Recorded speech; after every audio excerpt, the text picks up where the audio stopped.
Halo teman-teman semua, perkenalkan nama saya Aprian Henderita Edon, kelas A, semester 5, Prodi Pendidikan Kristen Anak Usia Dini.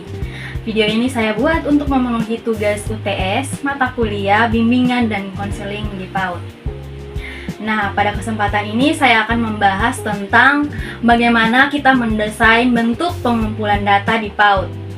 Pengumpulan data ini sangat penting bagi kita sebagai pendidik agar kita bisa memahami apa yang anak-anak kita rasakan atau apa yang anak-anak kita alami. Contohnya bagaimana mereka berkembang, kemudian bagaimana perasaan mereka. Nah, untuk itu kita perlu tahu terlebih dahulu apa itu pengumpulan data. Pengumpulan data menurut Prayitno 2012 menyatakan bahwa proses untuk kita mengenal anak secara menyeluruh agar layanan yang diberikan kepada anak itu tepat sasaran. Kalau di PAUD, artinya kita mengamati dan kita mencatat hal penting tentang anak. Bagaimana mereka bermain, bagaimana mereka bersosialisasi, dan bagaimana mereka berkembang.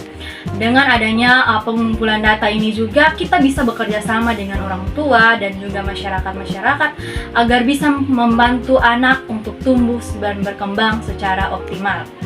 Nah, yang kedua, prinsip dalam mendesain pengumpulan data. Menurut Sukardi 2018, ada beberapa prinsip penting dalam kita mendesain bentuk pengumpulan data. Yang pertama adalah sesuai dengan perkembangan anak.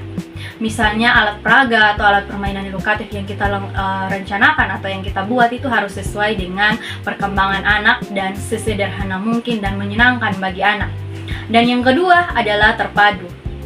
Yang ketiga, objektif, artinya kita tidak menilai berdasarkan perasaan, tetapi kita menilai berdasarkan pengamatan nyata yang kita lakukan.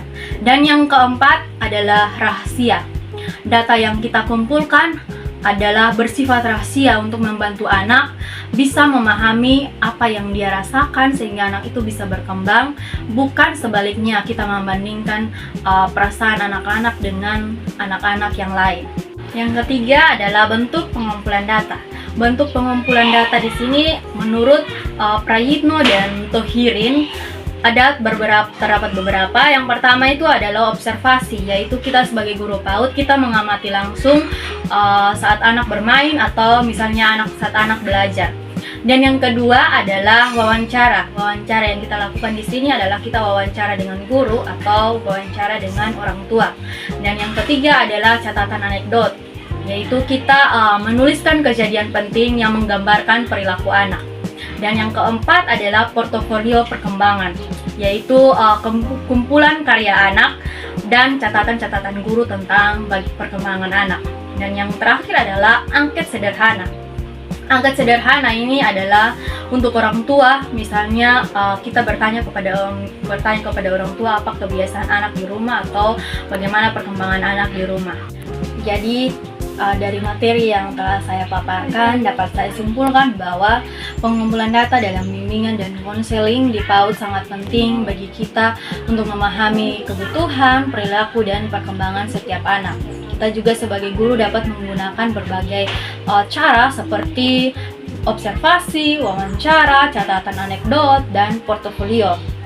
Dengan pengumpulan data yang baik, kita sebagai guru dapat memberikan bimbingan atau layanan yang tepat kepada anak agar anak tumbuh bahagia, percaya diri, dan berkembang dengan optimal.